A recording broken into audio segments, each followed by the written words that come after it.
अध्यक्ष महोदय, ये जो नए नए लोग इधर से उधर खिसक गए हैं, या ना बोले तो अच्छा ही है। एक मिनट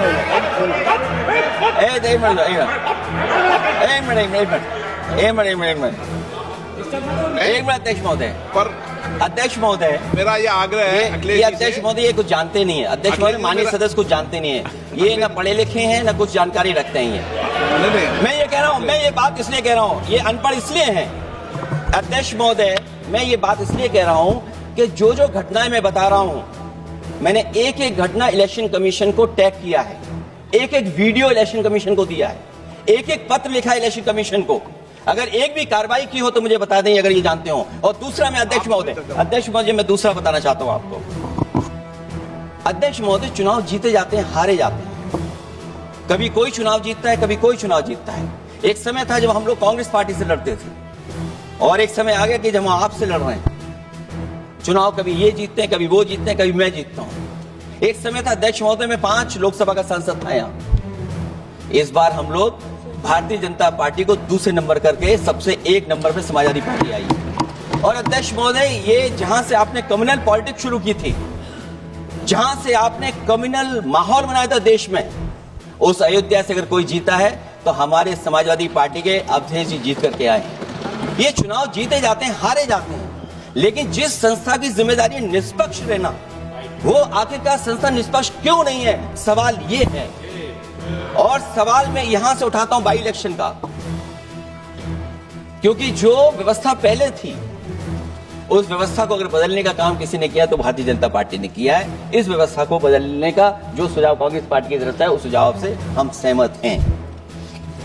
दूसरा सुझाव जो कांग्रेस पार्टी ने दिया है, थोड़े दिनों बाद सुधार आया है कांग्रेस में, इसके लिए हम उनको धन्यवाद और बधाई देते हैं। उन्होंने कहा, और अध्यक्ष महोदय मेरा भी सुझाव है, कि इलेक्शन बैलेट पेपर से होना चाहिए। और इसलिए होना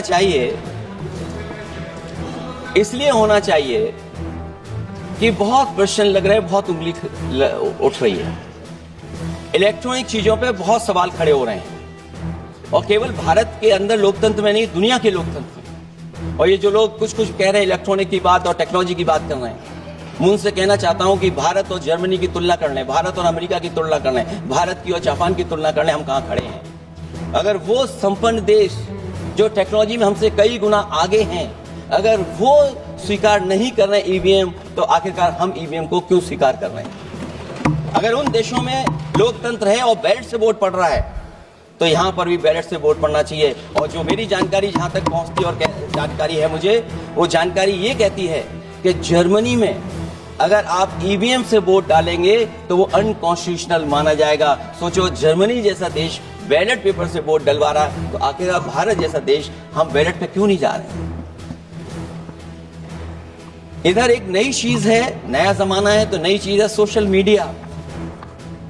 पहली बार देखने को मिल रहा है कि जहां पर इमेज बनाने के लिए पैसा नहीं खर्च किया जा रहा अध्यक्ष महोदय, दूसरे की इमेज कैसे खराब की जाए उसके लिए पैसा खर्च किया जाता है। जो नकारात्मक जितना कैंपेन है, मैं अध्यक्ष महोदय दावे के साथ कह सकता हूं, हमारे पास कोई एजेंसी नहीं है, कोई सोशल मीडिया टीम नहीं है जो हम नेगेटिव कैंपेन रन कराते हो।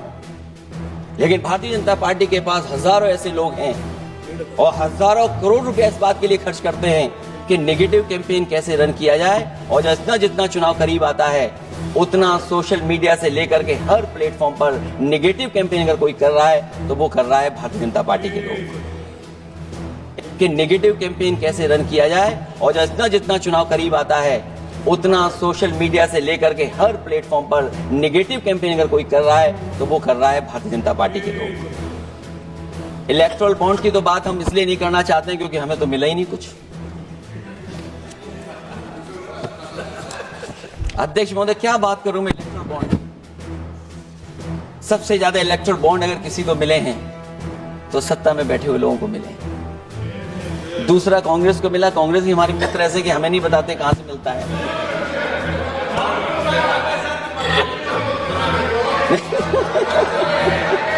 अध्यक्ष महोदय, सबसे ज्यादा चुनावी खर्चा इनके पास, दूसरा खर्चा इनके पास, हम लोगों का भी तो कोई ख्याल रखे अध्यक्ष महोदय।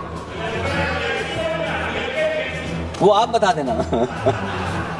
तो ये जो इलेक्ट्रॉन बॉन्ड वाला जो खेल है अध्यक्ष महोदय, ये तो दिखाई देने वाला खेल है। उसमें सोचिए कहां हम लोग टिकेंगे, कहां रीजनल पार्टीज टिकेंगी।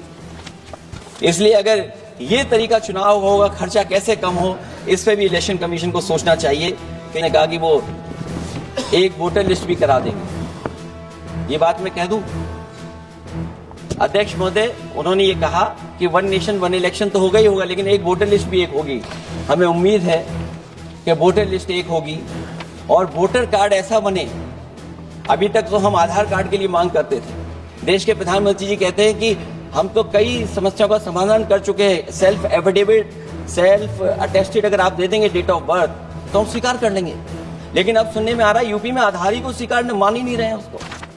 आधार जैसा कार्ड जो जिसमें सब कुछ डॉक्यूमेंटेड है, आपके फिंगर्स हैं, आपकी आई है, आपका पूरा डिटेल है, उसके बाद भी आप आधार को नहीं मान रहे हैं। इसका मतलब ये एसआईआर नहीं है, ये अंदर ही अंदर एनआरसी वाला काम कर रहे हैं। क्योंकि हमने उत्तर प्रदेश में सुना है कि वहां के मुख्यमंत्री जी कह रहे हैं कि हम डिटेंशन सेंटर बना रहे हैं। भाई एसआईआर में जिसका नाम नहीं उसके लिए डिटेंशन सेंटर की जरूरत है। इसका मतलब अध्यक्ष महोदय, जो काम ये खुलकर नहीं कर सकते थे एनआरसी, वो काम ये एसआईआर के बहाने कर रहे हैं। तभी ये कभी कभी कहते हैं घुसपैठियां हैं और डिटेंशन सेंटर बन रहे हैं।